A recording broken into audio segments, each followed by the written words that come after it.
What's going on, guys? Welcome to another episode of the Popcorn People podcast. I am your host, Ricky Valero. On today's episode, we are going to share our thoughts on a couple of films that have dropped in theaters, along with sharing a instant reaction to a movie that we saw briefly, not briefly, movie we saw last week. I don't even know what I'm talking about right now. I'm so tired. A movie that we saw last week that we can't share our full thoughts on. Probably next week's podcast will be or 2 weeks ago, 2 weeks from now's podcast will be based solely on our thoughts on this film. But that being said, I am joined by my partner in crime, Mr. Dom Fisher. How are you, man? Was popping kernels. Man, it's been a crazy weekend. We had the No Kings protest. There was Bonnaroo getting rained out. It's Father's Day weekend, so shout out all the fathers and the mothers who got to play fathers.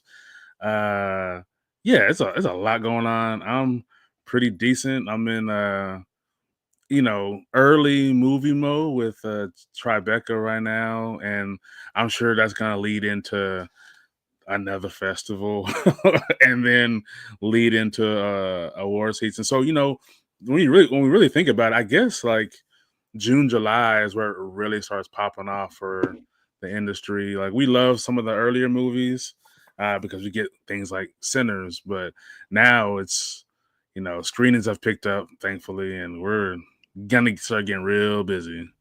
Yeah, it is. It's pretty busy. I mean, obviously, it kicked off last week with that F1 screening, and which was a nice little surprise, nice little touch. Shout out Warner Brothers or Apple Brothers, whatever you want to merge them together. But shout out to them for putting that on for us. And we can't share our full thoughts on the review yet, but we can share just a little social media, a little reaction coming out of the theaters. And to be honest with you, Dom, I wasn't sure what to expect from this, right? Kaczynski is an incredible filmmaker, and you're coming fresh off one of the most exhilarating action summer movies that we've seen in recent time in Top Gun. And it's like, how can you top that, right? You know what I mean? How can you do that? And to be honest with you, not to go full detail here, but I feel like what he does with F1, he puts audiences kind of in that driver's seat, and once he puts you in that driver's seat, he kind of really never lets go. And to be honest with you, the sound design on this film, I blown away by it. Blown away by the sound design, blown away by the score. Um, I think it was Zimmer. Zimmer did score, right? Yep. Zimmer, yeah, and then the music and the music, the sound design, the cinematography, and then Kaczynski's direction. I don't want that to go unnoticed because there Yeah. are several different choices that he makes in this movie that blow me away, and I can't wait to unpack more of it when we can talk about the movie in fullness. Which we can next weekend because the review embargo is the 17th, so we can break it Yep. down next weekend.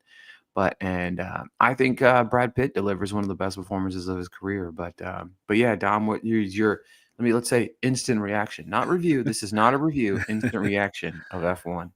No, it's definitely this is definitely the blockbuster film of the summer. I know we have Superman and we have Fantastic Four, Jurassic Park or Jurassic World, whatever you want to call it.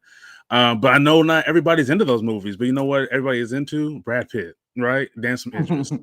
And yeah, to kind of echo your sentiments, the the camera work and the feeling the first person point of view, and giving us characters that we can care about. I think that was one of the with the direction is that like you really care what's going to happen. You're really invested in these characters, and I think that's one of the most important things for a film where you may not be you may not know much about F1. You know that it's racing cars, but there's a whole world that it goes into, and you get to really feel it through these two characters, and I think that's what really makes it special because it doesn't have the same.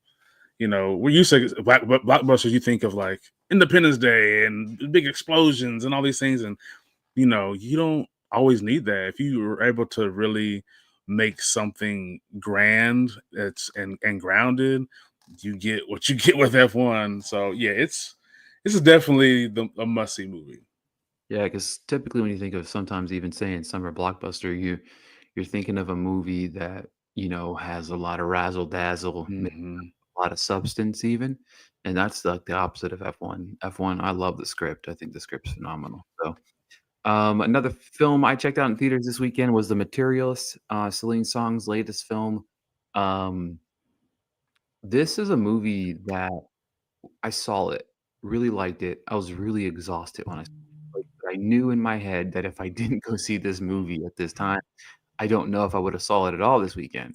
So, Celine Song obviously made Past Lives, which I think is one of the single greatest movies made of the last decade, and it's hard to follow that up, you know what I mean? It's hard to follow up that with that, and to me, Materialist is a type of movie that highlights kind of the modern dating in a way that I only feel like Celine Song can. Like her idea and vision of romance and love triangles and the expectations and the value. Like that's such a key element of this movie is like, does your significant other bring you value? You know what I mean? It's it's such a raw depiction of all of that wrapped up in one and society's, pressure when it comes to, women, you know what I mean? That ticking time clock and or the expectations that we have from relationships based on our parents and what that vision looks like and how does that hamper what our relationships look like. And I don't know, it's just it unpacks so much, and it unpacks a lot about men and insecurities, and there's so much subtleness of this movie. It reminds you of a kind of like a romantic comedy from the 90s. However, I feel like it induces all of the modern dating things in it, but it brings more of an emotional punch than we're used to kind of seeing in those 90s rom-coms. But to me, it's a film that I've continued to think about. I saw it Thursday, and I haven't stopped thinking about little parts of it and trying to navigate the meaning of every level of the story. And Celine Song is such a nuanced director, writer, and even more incredible director. I mean, using New York City as a backdrop again, it's the most beautiful city to film. You know what I mean? It really is, and how she highlights the blocking and the direction and the hand gestures and the hand placements and all of those things. I mean, she's truly just this incredible director. So to me, it blew my mind how good it was, and it's a movie that I really want to see again because I think it's just like past lives. Every time you watch it, you'll take something different away from it, and that to me is just a highlight of a great film. So, Materials, I really, really enjoyed it. If you haven't seen it, go check it out in theaters. Support films like this in theaters too. It's important that we check these out in theaters because and give them our money because it's not just about these How to Train a Dragons. It's not just about these Lilo and Stitches. These little independent movies, even though I know A24 is not exactly independent anymore, but um, Celine Song is an incredible writer director, and to be honest with you, Chris Evans, we all know Chris Evans can act. You know what I mean? If you watch performances in between all of his Marvel stuff, and even Hmm. his Marvel stuff, he delivers some good stuff there. But if you ever watch some of his other stuff, you know that he's a good actor. And Dakota Johnson, I feel like, is highly underrated in a Yeah. weird way for what she's able to bring to the table. Pedro Pascal, still Pedro Pascal. But I'm sorry, guys. I'm not a Pedro guy. I'm sorry, guys. I'm not a Pedro guy. No zaddy for you. No, no, none at all. But I will say this though about Pedro. This role suited him perfectly. I mean, it again, this is coming from somebody that's not a fan of Pedro Pascal.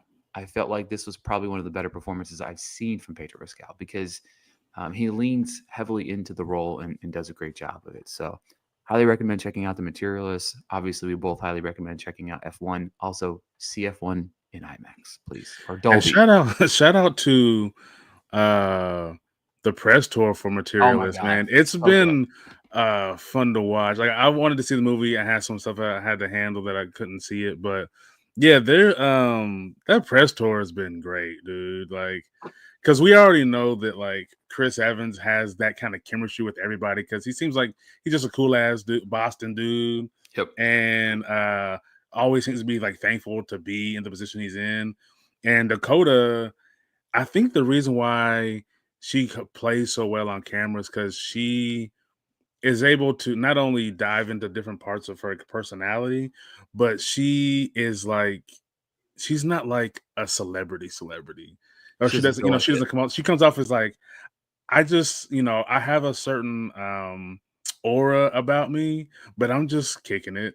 You know what I mean? Yeah. And Pedro, of course, has leaned into the zaddy thing. So they all three of them playing together, like is really fun to watch. Yeah, the press tour has been hilarious, really, because I uh I was watching some of the videos, and it's funny their banter. And you're right about Dakota, because like it's weird how first off, it's almost not fair, right? She's an absolutely beautiful woman. Yeah. She's an incredible actress, and then she has this inane crazy sense of humor, right? That's I mean, even her one-liners about like I was a superhero once, I failed at it. You know what I mean? Like Yeah. that line is just it's priceless. She's self-aware. That's the word to put it. Yeah. She's self-aware to the little things. And also, Dakota, if you would have read my article on the New York Times where they interviewed me, I talked about how great Madame Web was, okay? But yeah, so to me it's definitely one of those movies and that I really enjoyed. Speaking of movies, How to Train a Dragon. We don't have to do our long, drawn out reviews Right. here today. I mean, look, I don't know how you felt about I don't even know when it came out, movie, the animated 2010. movie. 2010? Damn, I'm Yep. old. Fuck, every day I get older. That's like 15 years ago. Holy cow. I'm old, man. Listen, so this is a random tangent here just because we're on the podcast. So I've been doing umpiring on the side. So I always joke with my buddies, whatever, been doing umpiring. So I show up to a game and I was like, I was talking about this umpire guy that I was umpiring with. I was like, man, he's like twice my age. And I thought about it for a minute and I was like, holy shit, I'm 40. Nobody twice my age is doing anything. I'm like, damn, I'm old. You know what I mean? Sorry for that tangent. But How to Train a Dragon, that's where we were at. I liked it. I thought it was enjoyable. You know what I mean? I'm not going to sit here and say it's the greatest movie ever, but you know what? There's some live action movies that should be made, and this was one of them. And I'm not going to go into too many details because I don't really think that anything other than it's a good adult movie that you have to take your kids to. Like that's the level of Dom Yep. understands this as you know as a father. You understand the unpacking of I'm going to have to take my kids to see movies, Yep. and I'm just hoping that as an adult that the movie's good enough that I don't A, fall asleep because you Yep. don't wanna do that with your kid. B, you're not wandering. And then C, you're just, you want some substance that keeps you invested. And I think this Yeah. did a good job of that. What do you think, though? Yeah, I know, there was a big hoopla as soon as like the cast was announced because people didn't want Nico Parker to play Astrid, and I thought she did a great job. First off, the whole movie, I'm like, I can just see her mom's face on her face. I was like, yo, you look Wait, who's just her like mom? Tandy Newton, or I think Oh. it's pronounced different now, but Oh, I don't know. um, yeah, the whole time I was just like, "Yep, that's your mom. That's crazy." You just took her face and threw it on there. But yeah, I mean, uh, it's almost identical to the original in the first hour. They're able to ramp things up in the second half with, Game of Thrones level like dragon warfare, which was really fucking cool. Um, and it's one of those things too. Everybody loves dragons. Dragons are fun. Reptiles are fun. That's why we love Jurassic Park. These huge mythical creatures. It's something about seeing like the sheer size and them adding like this kind of playfulness to some of them, where there's like the playfulness of a dog and the attributes and kind of movements of like bats, and then also of the reptiles. It's fun to watch. Mason Thames is as much as I didn't care for the first Black Phone movie, I thought the kid did really good, and he's great in this movie too. I mean, he almost looks exactly like the character. It's one of those things where you see an actor play a role, and you're like, yeah, you were born for this role because you just happen to look exactly the way they drew it up. Um, yeah, and then you get more of the for the adults is they amped up the drama a little bit because parents being mad in an animated movie doesn't hit as hard when you hear Gerard Butler yelling and being disappointed in his son with that big gravelly voice. But yeah, man, it's fun, man. It's definitely one of the live action remakes where you go, yeah, this was the right idea. If you can, I'm sure if they could have made this first, they probably would have. but you had to, crawl before you could walk. And now this one they flew, right? Yeah, and again, I like see you what you did said, there. I see what you did there. I see what you did there. and like you said, it's not like the best movie of the year by any means, but this is definitely one that's like everybody's gonna enjoy themselves. You can take the whole entire family. You can take grandma, grandpa, great grandma, grandpa, and everybody's gonna enjoy multiple levels of the film. Yeah, I that's one of the big things of, like I said, I mean, again, as parents, you understand and unpack a lot of the different nuances of understanding of what a film has to be for adults. And you know what? I'm going to be honest with you guys. I preferred this to Lilo and Stitch, so I'm just going to throw that out there. Also, I don't know what else I for some reason I went on a movie kick the last 2 days. I've been really, like, busy with work, so I've caught up on a few films. I did watch Dangerous Animals. Um, I liked it. I just wish they would have leaned more heavily into just the craziness of it. Jay Yeah, yeah, Courtney was fantastic as this yeah, nutcase. Also, can we do something in movies where the bad guy actually wins every once in a while? Like, it's okay. Like, if they would have done the scene where he goes to shore, like grabs her, and I'm not gonna like give it all substance because it doesn't end there. But and then they he drives away in the boat. If they would have just ended the movie there, I'd have been so happy. yeah, yeah, Like, yeah, just because A, you could have left the door open for more of these damn things, and that would have been cool. And then two, or I mean, you guess you could have really, but like two, it's like the bad guy is can win. You know what I mean? Like yeah, it's especially in these like Shutter IFC style movies, like let the bad guy win. It's yeah, okay. Like people are okay with it. Like if you think back to some of like Prisoners, Prisoners is one of the greatest movies ever made, and you're left with this cliffhanger of the bad guy winning. You know what I mean? Like it's okay. especially if he gets so close to being caught and get away, you mentally go, if they don't make a sequel, I know that he's gonna get caught eventually because he almost just got caught this time. Right. Because that's how real life, that's how real life works. These dudes go on a tear sometimes for way too long before they finally get caught, and you don't have to make the movie where this is when he finally gets caught. Right, yeah, and it's like because there's no real substance of why he's kind of doing all of this, you know what Yeah, I mean? So it's like, you could have leave the mystique of all of that, that could be involved in your sequel, like, there's so many things that yeah, you can unpack, and yeah, I mean, once more people see it, maybe I'll unpack a little bit more, but, like, there's so many different things that I felt like they could have done with it that would have made the film a little bit better. I finally watched Clown in the Cornfield as well. Did you watch that one? Did you like yeah, that? yeah. I thought it was fun because I knew that they were, going back to like the '80s, '90s slasher, where the town is this kind of it's the old versus the young type of thing, and you get the lesson, especially with the speech when they're in the little basement or Yep. whatever.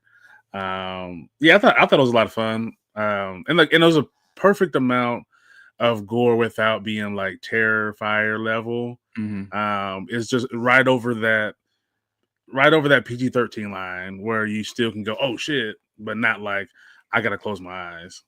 Yeah, I just wish it didn't try to be as deep as it tried to be, you know what I mean? That's you know what I mean? Like, there's a level of deepness to a story that you don't have to have in a horror movie, you know what I mean? They coulda just moved to a new town because of, "Hey, my mom died." I didn't need the unpacking of all of that. I did like there's, like, a couple of cool scenes where, like, all the clowns come out of the cornfield, and it's fucking cool as shit, and Yeah, there's several, like terrifying. yeah, there's several, like, pretty cool ass scenes. I watched Echo Valley, the Julianne Moore and Sydney Sweeney Oh yeah, on Apple how was TV.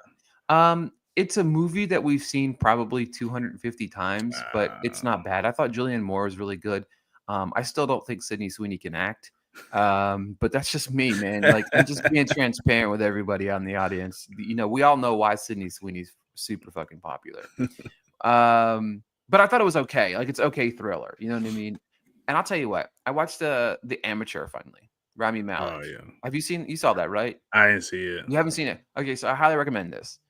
I it's not particularly a movie we haven't seen, right? But I really liked it. I felt Yeah, like Rami Malek kinda kicked ass in it a little bit, and I felt like there was a lot of measures of, like, He's like you know? underestimated the whole time, right? Like you Yeah, can't do basically, this. right, and it's Yeah. like, even as the viewer, it's Rami Malek, so you're like, "Yeah, I get it," you know what I mean? Like, you kinda Yeah. underestimate him yourself, and there's several cool sequences where he even, like, shocks you in those moments of like, "Oh, wow, like, that is really cool, that is really awesome." So, yeah, there was several different things where I was, like, really, like, cool. It was, like, really it was a Yeah. good little thriller, like, I really enjoyed it. I mean, it's not groundbreaking, but, like, it's available on, like, VOD or whatever, and highly recommend it. I it's a lot of fun. So, have you watched anything recently, or any TV or anything that you've I'm been well, last night, me, and the wife, we ended up finally watching Nona's.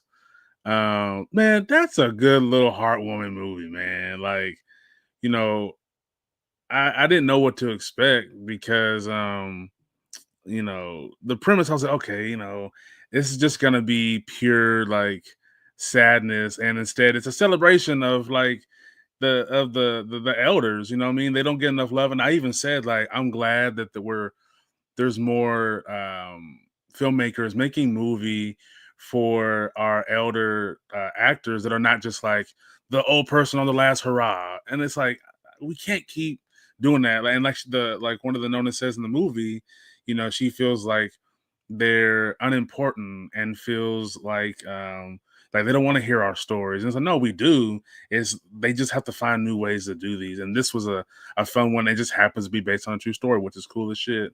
And you know, shout out to Susan Sarandon for looking the way she looks at 78 years old. That is ridiculous. And that's how I'm just gonna keep it. That's ridiculous. Um, Oh, and I did watch. Right now I'm currently virtually doing the Tribeca Film Festival, and watched Logic's directorial debut called Paradise Records. And if you listen to Logic's music, or kind of the overarching thing that a lot of people pull from his music is kind of this like identity problem because he is white passing as a biracial man. This movie is take that element of his life, take Clerks, a little bit of Friday, maybe even like High Fidelity. You throw it all together, and you got like the cool little '90s throwback hangout movie with a bunch of niggas in it. He said, and I don't mean niggas in like, yo, that's my niggas. I mean like he says nigga a million times. Um, and it almost felt like he was just trying to prove that he could say it, like just like reminding those that like don't know or who have that question of like, I'm telling you, I've been telling you, I have a black dad. I just look this way. Sorry. And it's funny, especially if like you're a stoner or you just really love hangout movies and shit. And it's an easy watch, but it just like I really want to watch it again just to kind of jot down every time they say nigga. I just want to just doop doop doop, and because it's got to be realistically like 200 times, like legit. Um, and then of course, like last weekend, I watched a bunch of horror movies. Dangerous Animals was probably one of the best ones to come out of it. Little Bites was like really slow. I get what they were trying to do, which was fucked up to when you're watching and then realizing what they're talking about. Some of the scenes is like that's fucking nuts. Because at first I thought it was one thing, there was another thing. Um, Asriel, I don't know how I feel about that movie, man. Like I'm all for movies where like there's very minimal dialogue.